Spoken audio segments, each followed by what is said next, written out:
मैंने कहा ना कि भारतीय जनता पार्टी की सरकार सिर्फ और सिर्फ धर्म और जाति की राजनीति पर चलती है। कहीं कोई नहीं आता है।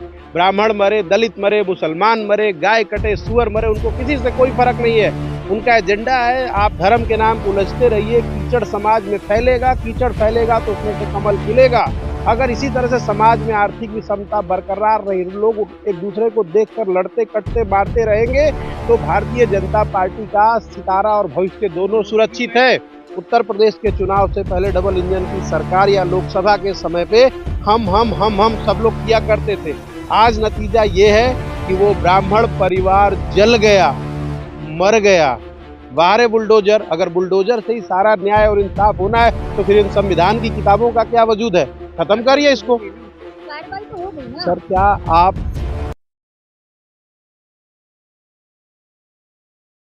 लगातार बीबीसी के ऑफिस पर छापेमारी हो रही है, तो आप कैसा देख रहे हैं?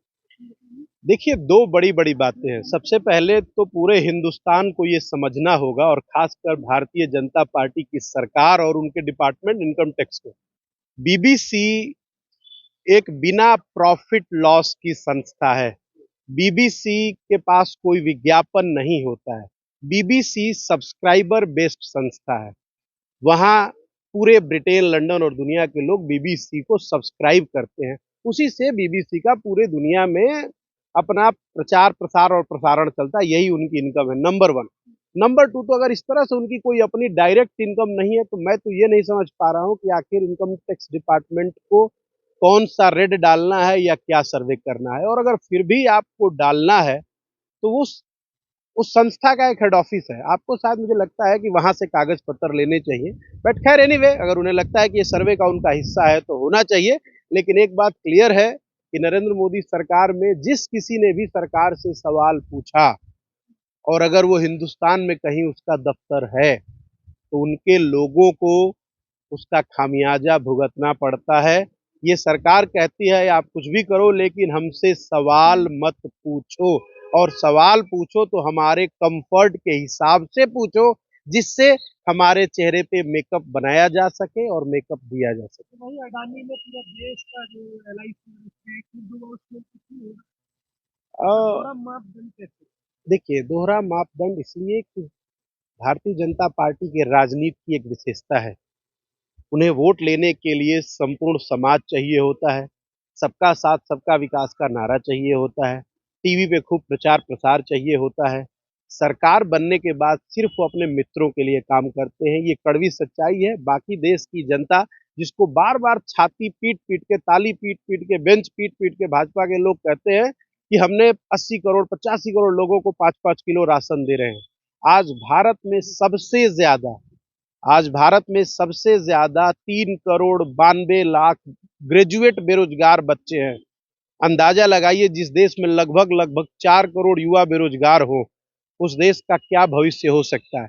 इन तमाम सारी बातों से ध्यान उठाने के लिए देखा नहीं, सुधीर चौधरी ने बोला कि स्किल नहीं है ना, हमारे नहीं है बच्चों के पास। ऐसा है कि सुधीर चौधरी ने क्या बोला है, वो सुधीर चौधरी के बारे में दुनिया जानती है। सुधीर चौधरी के पास एक बेहतरीन कैटेगरी का स्किल है, तभी तो वो 100-100 करोड़ की बातें बैठ के 5 स्टार होटलों में करते हैं। लेकिन कंसर्न मेरा अलग है। इससे कंसर्न ये है कि ये सरकार जाति और धर्म के नाम पे लोगों को लड़ाती है। वोट मिल जाने के बाद न ये ब्राह्मण के सगे हैं, न ये दलित के सगे हैं, न सबका साथ सबका विकास के सगे हैं। एक छोटे से घर, मैं आपको एक वाकया की तरफ आपका ध्यान ले जाना चाहता हूँ। हो सकता है कि उस व्यक्ति और उस परिवार का घर जो इलीगल हो, कानपुर में ब्राह्मण परिवार का, जिनकी धोती फटी हो और जो झुग्गियों में रहते हैं, हो सकता है वो 1% के लिए मान लेते हैं। लेकिन ये कहाँ का नियम और संविधान कहता है? एक तरफ तो आप कहते हो कि जिनके पास घर नहीं है उनको घर दे रहे हैं। आपने घर भी नहीं दिया, उनका घर भी छीन लिया, और उस घर के अंदर एक छोटा सा शिवलिंग था, उस शिवलिंग को भी खंडित कर दिया। उन तमाम अधिकारियों के ऊपर सिर्फ जांच नहीं, उनके ऊपर हत्या के प्रयास का मुकदमा दर्ज होना चाहिए, क्योंकि वहीं पे गरीब ब्राह्मण परिवार की वो औरत और उसकी बेटी जलकर मरी हैं। किसी ने उनको बचाने का प्रयास नहीं किया। यूपी बिहार में या हर उस गरीब व्यक्ति के लिए उसका घर, उसका आशियाना बहुत महत्वपूर्ण होता है। जब तक चुनाव नहीं आया था उत्तर प्रदेश के चुनाव से पहले डबल इंजन की सरकार या लोकसभा के समय पे हम सब लोग किया करते थे।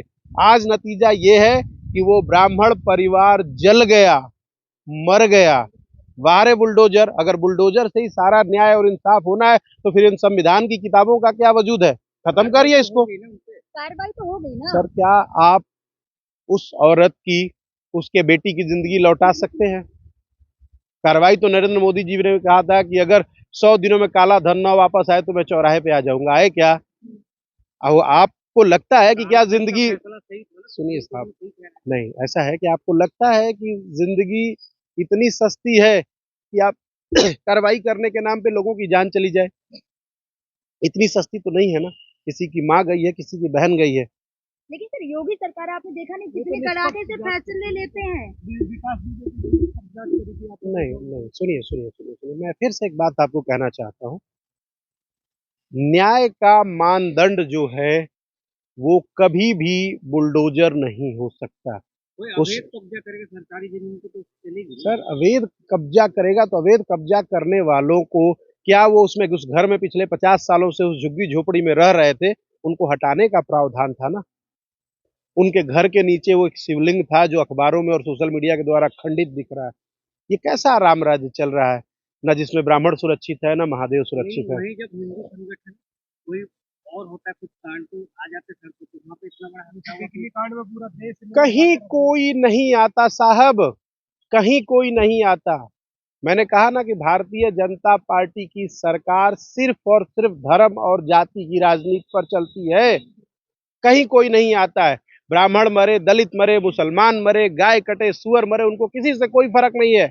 उनका एजेंडा है आप धर्म के नाम पर उलझते रहिए, कीचड़ समाज में फैलेगा, कीचड़ फैलेगा तो उसमें से कमल खिलेगा। अगर इसी तरह से समाज में आर्थिक विषमता बरकरार रही, लोग एक दूसरे को देखकर लड़ते कटते मारते रहेंगे, तो भारतीय जनता पार्टी का सितारा और भविष्य दोनों सुरक्षित है। मेरे साथ 40 करोड़ का जनता का कवच है पूरा। अब अगर उनके पास साथ 140 करोड़ जनता का कवच है तो उनको ये बात नहीं पता चली कि उनके कवच में आग लग गई है। एक माँ और एक बेटी दोनों ने प्राण त्याग दिया। एक ब्राह्मण के घर के अंदर एक शिवलिंग खंडित हो गया, उनके कवच में बात नहीं पता चली।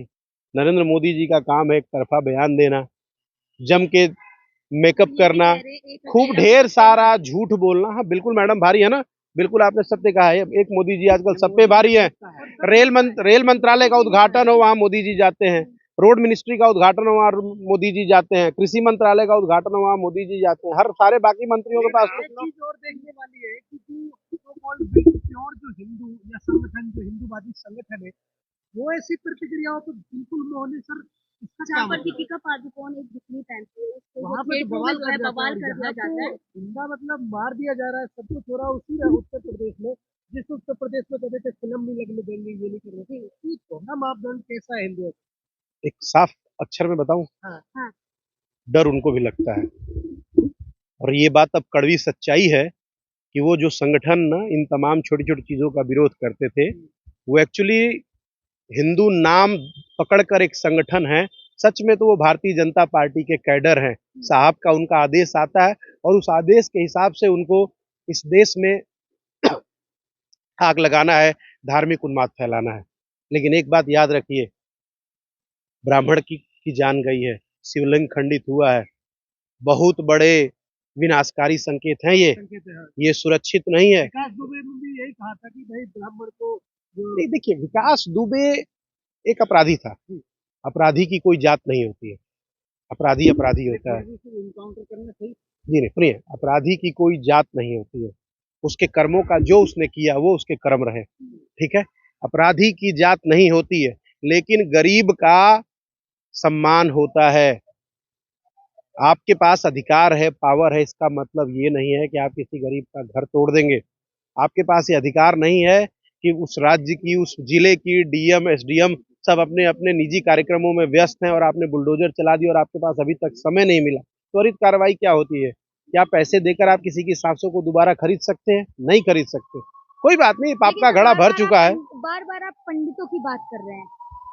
मैडम, मैं पंडितों की बात नहीं कर रहा हूँ। मैं गरीब, सुनिए, गरीब आदमी का न कोई भारतीय जनता पार्टी के राजकाज में न धर्म है न जाति है।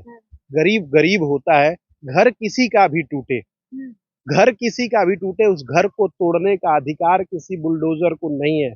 उसको सुरक्षित करने का अधिकार हमारे संविधान को है, हमारे कोर्ट कचहरी को है। इसी के लिए ये कोर्ट कचहरी और संविधान बना हुआ है। कोर्ट कचहरी आदेश देगा कि घर खाली कराओ तो खाली कराओ, ऐसा नहीं होता है। लेकिन अभी भारतीय जनता पार्टी की सरकार में ऐसा लग रहा है कि जिसके पास बुलडोजर, खाता न बही जो बुलडोजर कहे वही सही। लेकिन ये घड़ा भरेगा, बड़ी जल्दी ये बदलाव होगा। सिंबल बना लिया गुजरात ऐसा लेके ऐसा ऐसा नहीं है। देखिए ऐसा है ना कि मकान बनाने में समय लगता है, तोड़ने में नहीं लगता। रचनात्मक जो जितनी भी अच्छी सोच होती है ना, उसको विकसित करने में समय लगता है। आज तक नरेंद्र मोदी जी ने भी कोई एक भी नई चीज वो डेवलप नहीं करता है। बेच सकते हैं, तोड़ सकते हैं, उनका काम है, नाम बदल सकते हैं। तो ऐसा नहीं है, बदलाव होगा। जिस देश में 4 करोड़ के आसपास लगभग युवा बेरोजगार हैं, अंदाजा लगाइए उस देश का क्या होने जा रहा है। और बहुत जल्दी नहीं, 2024 को आप किससे बाबा साहब के संविधान ने हम सबको, इस देश के साधारण से साधारण आदमी को भी वोट का एक पावर दिया है। अगर 5 साल उनके हैं तो एक दिन हमारा भी है। अगर हम अपनी वोट से सरकार बना सकते हैं तो अपनी उस एक वोट के बलबूते सरकार गिरा सकते हैं। और ये नरेंद्र मोदी जी के आखिरी जो 350, 360, 370 दिन है, ये उन पे बहुत भारी बीतने वाले हैं। अब वक्त बदलाव का है। आप भी बदलाव में सहयोग दीजिए, साथ खड़ा होइए और साथ चलिए। धन्यवाद।